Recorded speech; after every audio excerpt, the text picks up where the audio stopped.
আসসালামু আলাইকুম। প্রিয় নবম শ্রেণীর শিক্ষার্থীরা, আমার শুভেচ্ছা নিও। আশা করি তোমরা সবাই ভালো আছো। আজকে তোমাদের 11.2 অধ্যায়ের একটা সৃজনশীল করে দেখাবো। গতদিন তোমাদের 11.2 অধ্যায়ের 17-18 অঙ্কটা দুইটা করে দেখেছিলাম। আসলে এখান থেকে ইম্পর্ট্যান্ট অঙ্ক বলতে এইগুলাই, এর বাইরে অঙ্ক ততটা আসে না সাধারণত পরীক্ষায়। আজকে দেখো তোমাদের বইয়ের 23 নাম্বার 11.2 অধ্যায়ের 23 নাম্বার সৃজনশীলটা বইয়ের,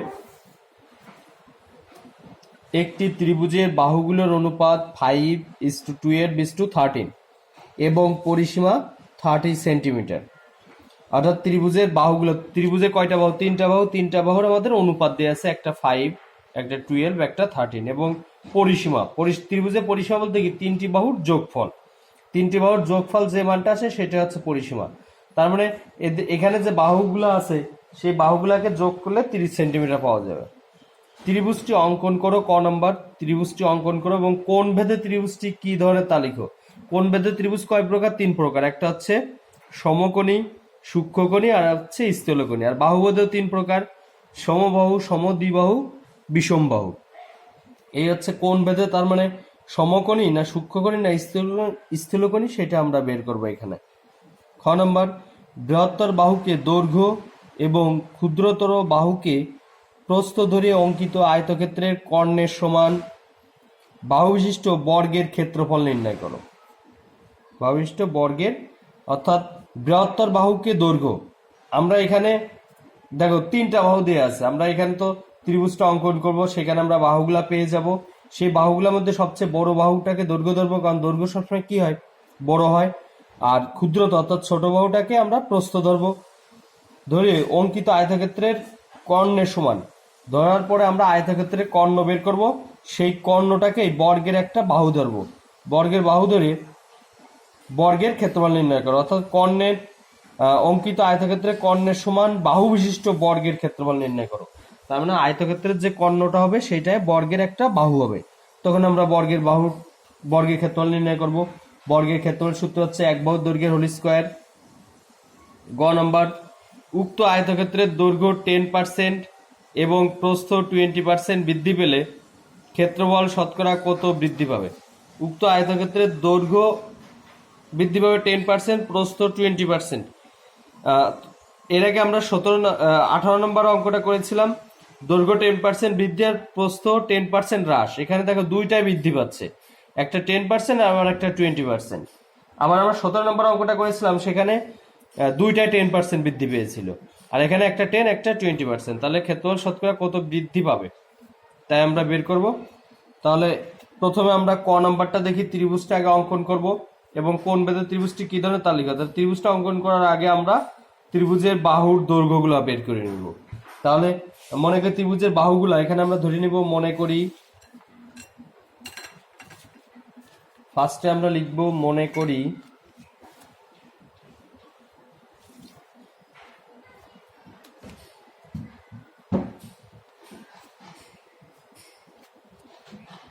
ক নম্বর 23-এর ক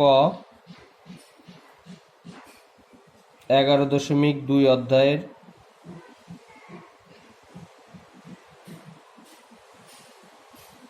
মনে করি ত্রিভুজের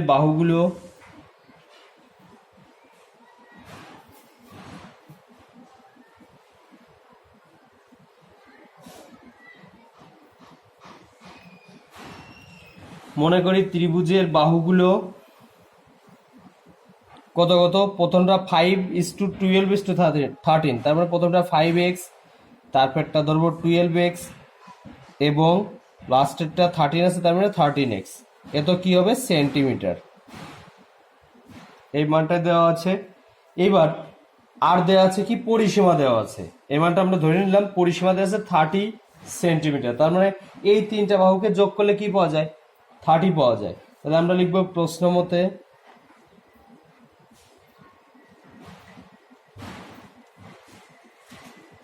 5x plus 12x plus 13x সমান 30, বা 5x আর 12x, 17x আর 13x কত 30x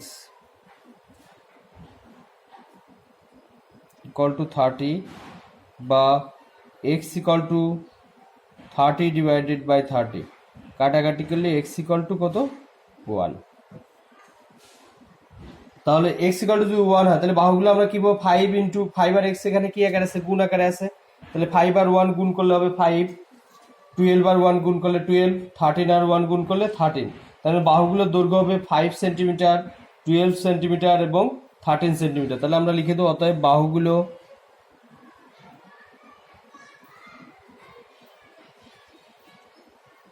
ফাইভ সেন্টিমিটার, তারপরে 12 সেন্টিমিটার, মানে 1 গুণ করলে ওই মানটাই থাকে তাই আমরা একবার লিখে দিচ্ছি, এবং 13 সেন্টিমিটার। এইবার আমরা ত্রিভুজটা অঙ্কন করব। দেখো এইবার আমরা এখানে জাস্ট এটা ত্রিভুজটা অঙ্কন করব। ত্রিভুজটা অঙ্কন করলে এটা নাম দিব আমরা এ বি সি একটা ত্রিভুজ। এখানে সবচেয়ে বড় বাহু 13, এটা লিখব 13, তারপরে এটা লিখব 5 আর এটা দিব হচ্ছে 12, তো সেন্টিমিটার লিখে দিই এখানে। এবার খেয়াল করো এখানে ত্রিভুজটা দেখে বোঝা যাচ্ছে এটা অনেক সমকোণী ত্রিভুজ। তাহলে সমকোণী ত্রিভুজ যে আমাদের হয়েছে সেটা আমরা কিভাবে প্রমাণ করবো এখন, সেটা হচ্ছে এখন লিখব এখন এসি স্কোয়ার পিথাগোরাসের উপপাদ্যটা যদি আমরা প্রমাণ করতে পারি দেন আমরা বলতে পারবো এটা একটা সমকোণী ত্রিভুজ। তাহলে পিথাগোরাসের উপপাদ্যটা প্রমাণ করতে গেলে আমাদের লিখব এখন এসি স্কোয়ার সমান AB square plus BC square, বা এসির মান কত 13, 13কে স্কোয়ার, এবির মান 5, 5 স্কোয়ার, বিসির মান 12, 12 স্কোয়ার, বা 13কে স্কোয়ার করলে 169, 5কে স্কোয়ার করলে 25, 12কে স্কোয়ার করলে 144।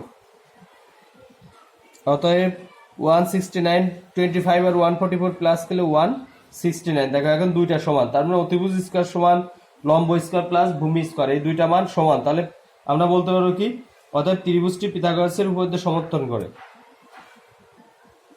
অর্থাৎ ত্রিভুজটি পিথাগোরাসের উপপাদ্য সমর্থন করে। অতএব এবিসি একটি সমকোণী ত্রিভুজ। এবিসি একটি সমকোণী ত্রিভুজ। এটা কি আমাদের কি করতে বলছে এবং কি ধরনের তা লিখো। আচ্ছা, কোনো প্রমাণ করতে বলিনি, কিছু বলতে, তাহলে এটাই অ্যান্সার। এটা আমাদের বের করতে হবে আসলে এটা কি ধরনের ত্রিভুজ, যতটুকু আমরা বের করলে হয়ে যাচ্ছে এখানে, তাই আমরা বের করলাম।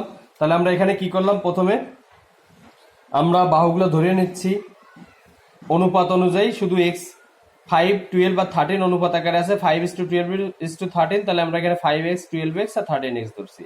এবার আমাদের পরিসীমা 30 দিয়ে আসছে, আবার এই তিনটা যোগ করলে তো পরিসীমা, তাহলে প্রশ্ন মতো এই তিনটা যোগ করলে 30, এখান থেকে এক্স এর মান বের করছি, তারপর এক্স এদের সাথে গুণ করলে বাহুগুলো মাপ পেয়ে গেলাম আমরাই। তারপর আমরা চিত্রটা আঁকলাম, চিত্র আঁকার পরে এখন দেখছি যে পিথাগোরাসের উপপাদ্য আসলে এখানে আমরা বসে দেখলাম ঠিক আছে কিনা, দেখলাম ঠিক আছে, অর্থাৎ বাম পক্ষ ডান পক্ষ মিলছে, অর্থাৎ অতিভুজ স্কয়ার সমান লম্ব স্কয়ার প্লাস ভূমি স্কয়ার, এটা মান মিলিয়ে গেছে। এটা কি পিথাগোরাসের উপপাদ্য সমর্থন করে। আর পিথাগোরাসের উপপাদ্য সমর্থন করে কোনটা, সমকোণী ত্রিভুজের বেলায়।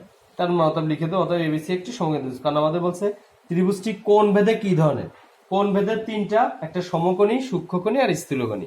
তাহলে এখানে সমকোণী ত্রিভুজ। ওকে, এবার আসি আমরা খ নম্বর, বৃহত্তর বাহুকে দৈর্ঘ্য। এখানে সবচেয়ে বড় বাহু কত, সবচেয়ে বড় বাহু 13 আর সবচেয়ে ক্ষুদ্রতর বাহু হচ্ছে 5, তার মানে দৈর্ঘ্যটা ধরবো 13 আর প্রস্থটা ধরবো 5। বৃহত্তর বাহুকে দৈর্ঘ্য, ক্ষুদ্রতর বাহুকে প্রস্থ ধরে অঙ্কিত আয়তক্ষেত্রের কর্ণের সমান বাহু বিশিষ্ট বর্গের ক্ষেত্রফল নির্ণয় করো। তাহলে খ নম্বরটা দেখো, খ নম্বরটা হচ্ছে আমরা এখানে লিখবো ক থেকে প্রাপ্ত বা ক হতে পাই, ক হতে পাই বৃহত্তর বাহু সমান 13 সেন্টিমিটার এবং ক্ষুদ্রতর বাহু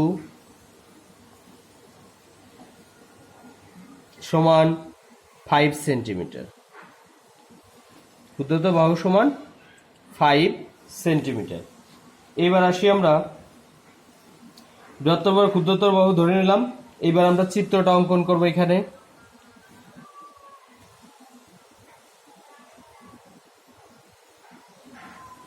এটা এ বি সি ডি একটা আয়তাকার ক্ষেত্র।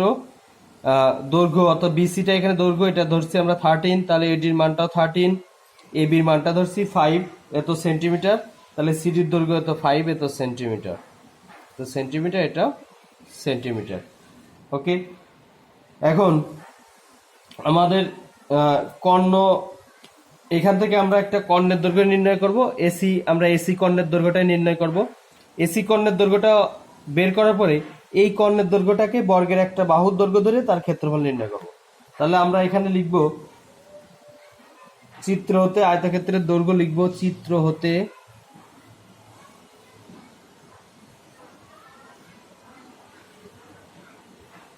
আয়তক্ষেত্রের দৈর্ঘ্য বিসি সমান এডি সমান 13 সেন্টিমিটার এবং প্রস্থ এবি সমান সিডি সমান 5 সেন্টিমিটার। আমরা চিত্র থেকে এটা পেয়ে গেলাম।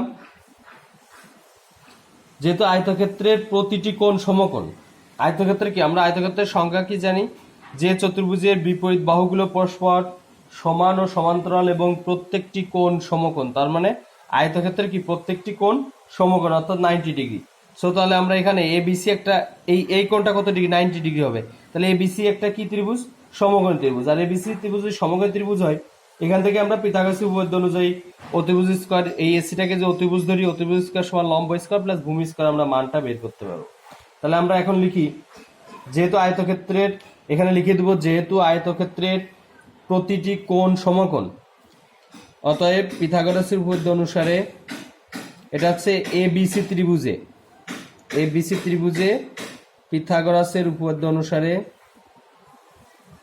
আগে কথাটা লিখে নিতে হবে কিন্তু, যেহেতু আয়তক্ষেত্রের প্রত্যেকটি কোণ সমকোণ, পিথাগোরাসের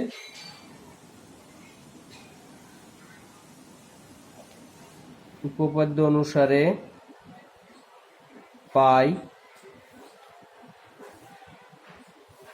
এসি স্কয়ার সমান AB square plus BC square,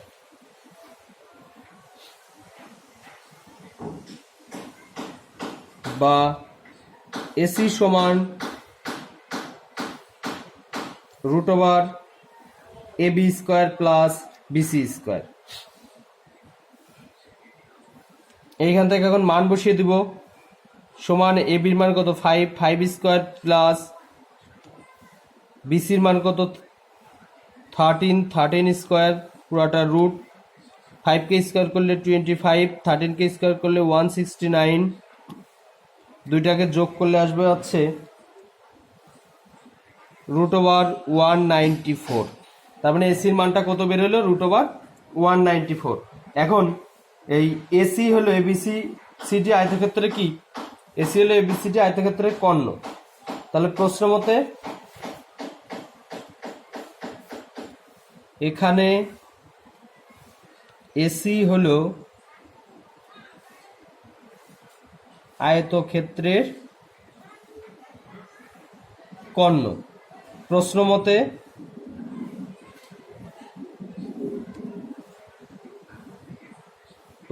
আয়তক্ষেত্রের কর্ণ সমান বর্গের এক বাহু, ইকুয়াল টু কত, রুট ওভার 194 সেন্টিমিটার বের হয়ে গেল।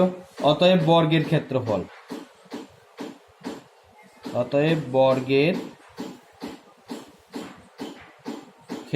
সমান এক বাহুর দৈর্ঘ্য তার হোল স্কোয়ার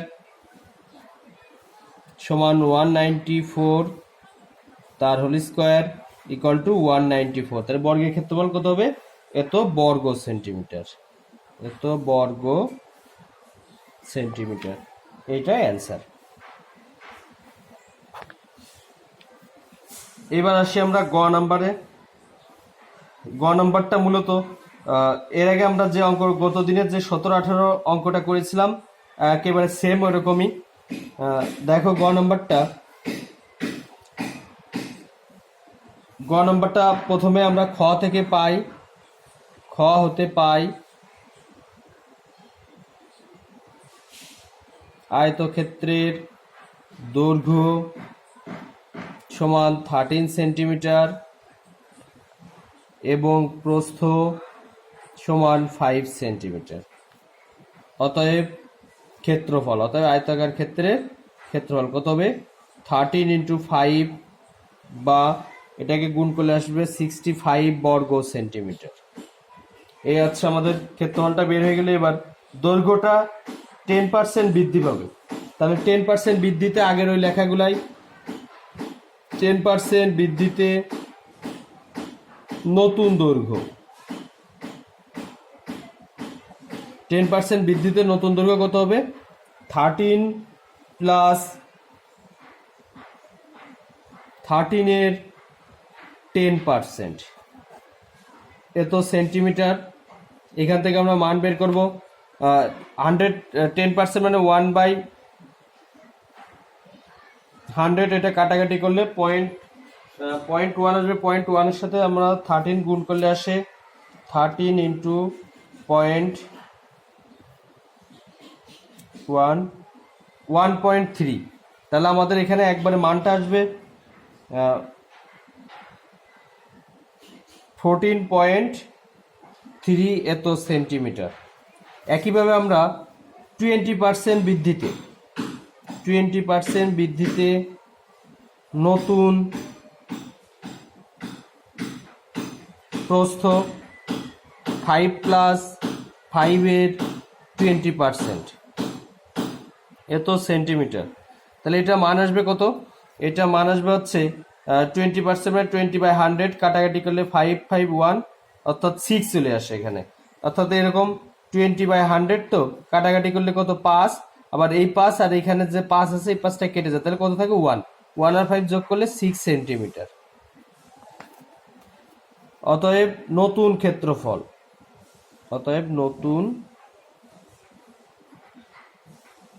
ক্ষেত্রফল, সমান 14.3 ইন্টু 6 এত বর্গ সেন্টিমিটার।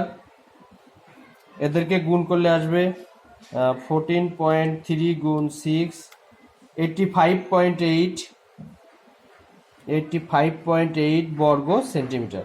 তাহলে ক্ষেত্রফল অবশ্যই বৃদ্ধি পেয়েছে, কারণ দুইটাই তো বৃদ্ধি পেয়েছে, বাহু দৈর্ঘ্যটা বৃদ্ধি পেয়েছে, প্রস্থ, তার মানে এমনি আমরা নর্মালি জানি কি বৃদ্ধি পাবে। তাহলে অতএব ক্ষেত্রফল বৃদ্ধি পায়, অতএব ক্ষেত্রফল বৃদ্ধি পায় 85.8 গুণ 14.3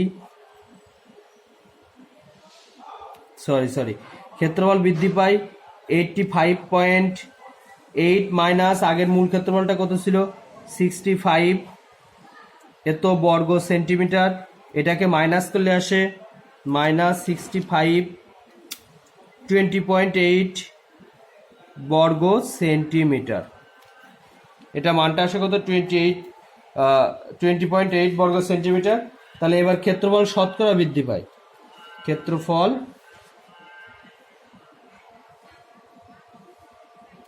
শতকরা বৃদ্ধি পায় সমান বৃদ্ধিপ্রাপ্ত ক্ষেত্রফল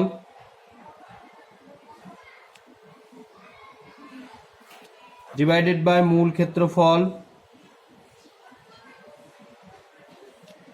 গুণ 100%। বৃদ্ধি পেয়েছে 20.8, মূলটা ছিল 65 গুণ 100%। এটাকে এখন কাটাকাটি করে আমাদের ক্যালকুলেশন করলে আসবে